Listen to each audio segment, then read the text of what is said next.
Hello, it's Meg with a special spooky story time. Today's story is called Sandy's Ghost, and it comes to us from the book 25 Ghost Stories by W. Bob Holland, which was published in 1904 by the J.S. Ogilvie Publishing Company. And this story is an old mining western tale. So enjoy some photos of my recent trip to the Tonopah Cemetery in Tonopah, Nevada, which is a cemetery full of miners, many of whom were killed in mining disasters. So enjoy the photography while I tell you this tale of Sandy's Ghost.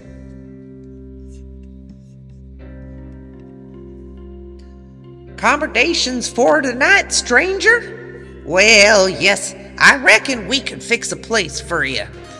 Have a chair and sit you down. Thank you. Don't you find this rather a lonely place? No neighbors. No nothing that I can see. How came you to settle here, so far removed from other habitations? Well, perhaps it's best not to ask too many questions at once. Beg your pardon. No offense was intended, I assure you. Simple, idle curiosity. Don't say another word, stranger, but come in and we'll have a snack for supper. Polly, bring on the victuals. You're just in time. Polly at once obeyed. She was a typical Western girl. Tall, lithe, graceful, and limpid-eyed. She was clear-skinned and high-spirited, too, and in this case, ignorant through no fault of her own. John Barr's eyes scanned her intently, and a flush came to her cheeks. For the first time in her life, she was unpleasantly conscious of her bare feet. It may have been this that made her stumble and spill some of the contents of an earthen bowl over the guest's knees as she placed it on the table. Her eyes flashed and a tear of anger twinkled on the lashes. She stopped, half meaning to apologize, but an oath from her father caused her to set the bowl down heavily and hurry from the cabin. A moment later, Barr saw a flutter of pink calico from behind a pile of rocks. Old Kit Robinson saw it too. Don't wonder at what you're saying, 'tain't right. She's a smart girl and a good looker, too. Should have been sent away from here to schooling to be educated, but she won't leave her no-count dad. I ought to be shot for cussing her, but I ain't what I used to be. Setting here and keeping guard makes me nervous. Barr's eyes asked the question. His lips refused to speak. Supper eaten, the men went outside and sat with their chairs tilted back against the cabin. Something in the younger man's frank face had softened old Kit into a reminiscent mood and made him strangely inclined to gratify an idle curiosity. The soft evening winds sighed through the branches of the tall spruce pines, and the declining rays of the setting sun caused the shadow of the rude home to stretch out longer across the greensward. And from its shelter, where he sat, John Barr looked out at the grand ranges of the Rockies and wondered where in this vastness he would find the man he sought, the finding of whom had brought him out into this wild and almost forsaken mining camp. Stranger, I took a liking to you. I've something about you that reminds me of someone I know, and you look like an honest chap. Say, do you believe in ghosts? He put the question very suddenly, and a look of disappointment crossed his face when Barr told him that he did not believe in spooks. Well, I seen 'em.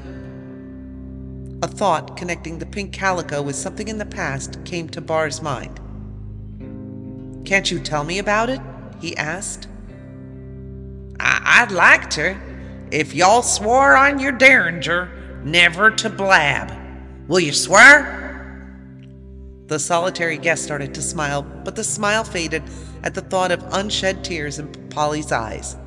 It might make it easier for her if he humored the old man. "I'll swear," he said, and he did.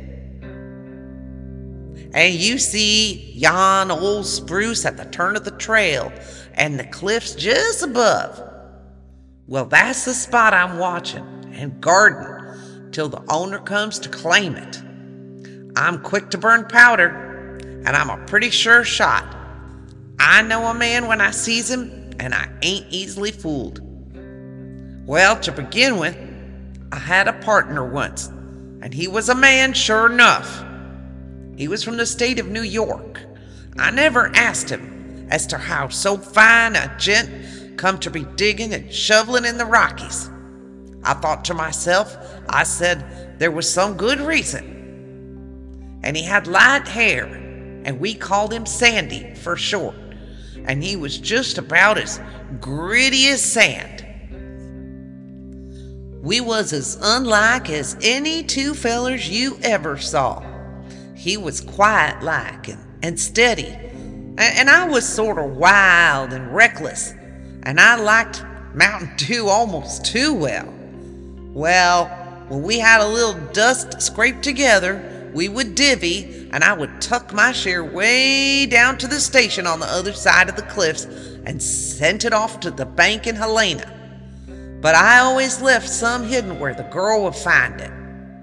Old Sandy had a bank of his own that no one knew about, except in himself, and every time we divided, he'd carry part off to his hiding place, and then he'd give the rest to me to send to his boy, that he said was being educated in some college way up in Boston. He seemed to think a heap of that boy. After a while, my old woman give out, and soon we laid her away on the hillside. It was hard, stranger." Old Kit's voice failed him for a moment, but he quickly regained his composure and continued. "But when old Sandy, my good old pard, give up, I didn't care for nothing. We buried him in style. All the boys from around the diggings was there, and many an eye was wet. We didn't have nary a preacher, but the gal she prayed at the grave, and for the life of me, I don't know where she learnt it. Reckon the old woman must have told her. Next morning the gal shows me a letter that Sandy gave her just before he died. It was to his boy, and she was to give it to him if he ever come out this way, and she's got it yet."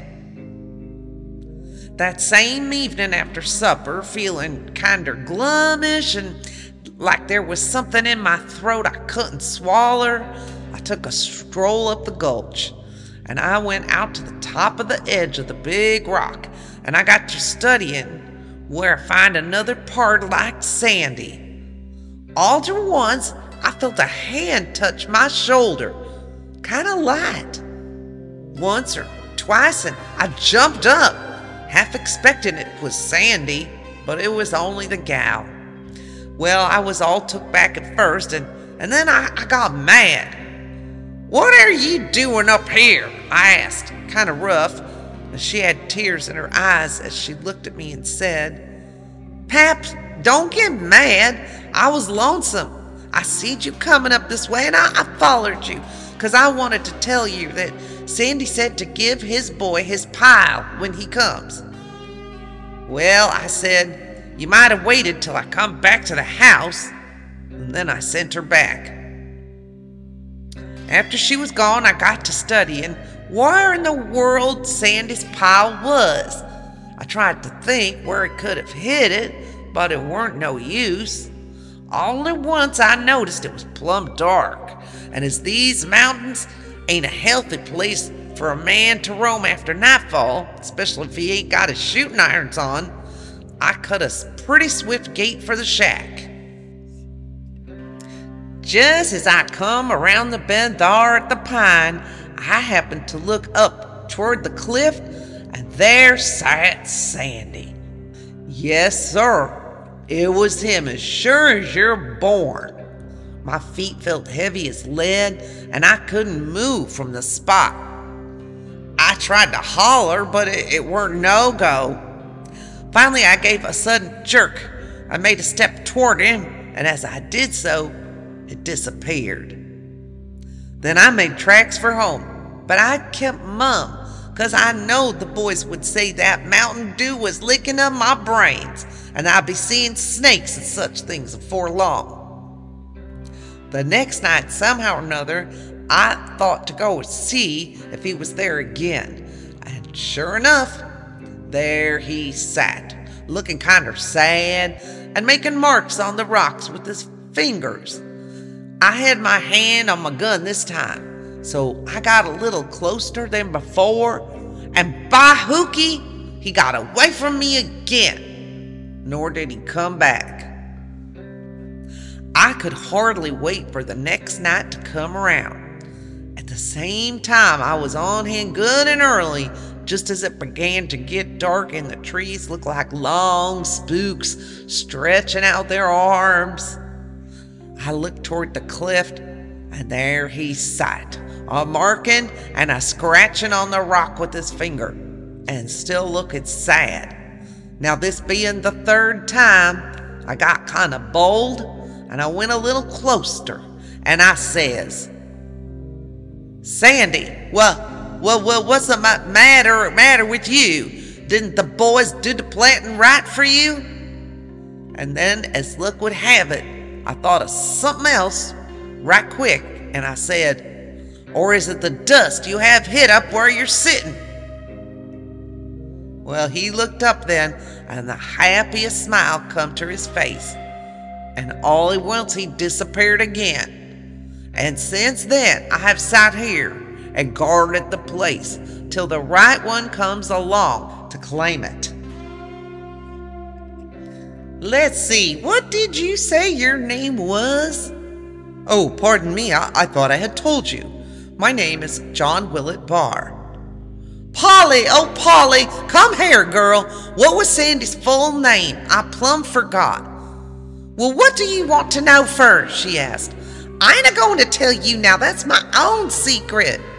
Come, gal, tell me at once, or it won't be healthy for you. Well, then, she answered stubbornly, it's John Willett Barr. At her reply, the younger man's face grew deathly pale, and he started up from his chair, but Kit thrust him back into his seat, saying, "Bring me the letter, Polly."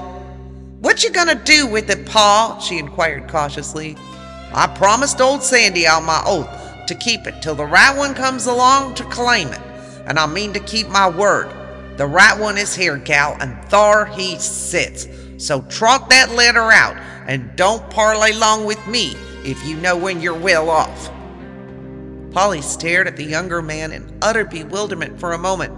Then, turning slowly, she stepped quietly into the cabin after the precious document. An unusual gleam of joy lighted up her face, and the suppressed excitement shone in her eyes.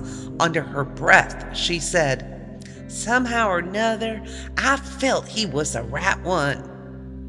Too truly, John Barr realized in that painful moment that he who he sought was now dead to him, and the father from whom he had been parted for so many years was sleeping that long dreamless sleep in the clay mound on the hillside which marked his last resting place. As he turned to look at the face of old honest Kit, who had been his father's friend during those long years of forced exile, a happy smile lit up the old miner's rugged features as he pointed with his finger to the rock cliff near the old spruce vine and said in an exultant, trembling voice, "Thar he be, stranger, just as I've seen him many a night. Your dad, my pard, poor old Sandy." With an eager voice, John Barr sprang forward, and the mountains echoed and re-echoed the plaintive cry of "Father! Father!" But his outstretched arms clasped only the emptiness and the darkening shadows, of the rapidly approaching night. I hope you enjoyed this special spooky story time. Don't forget to give us a like, share, and subscribe.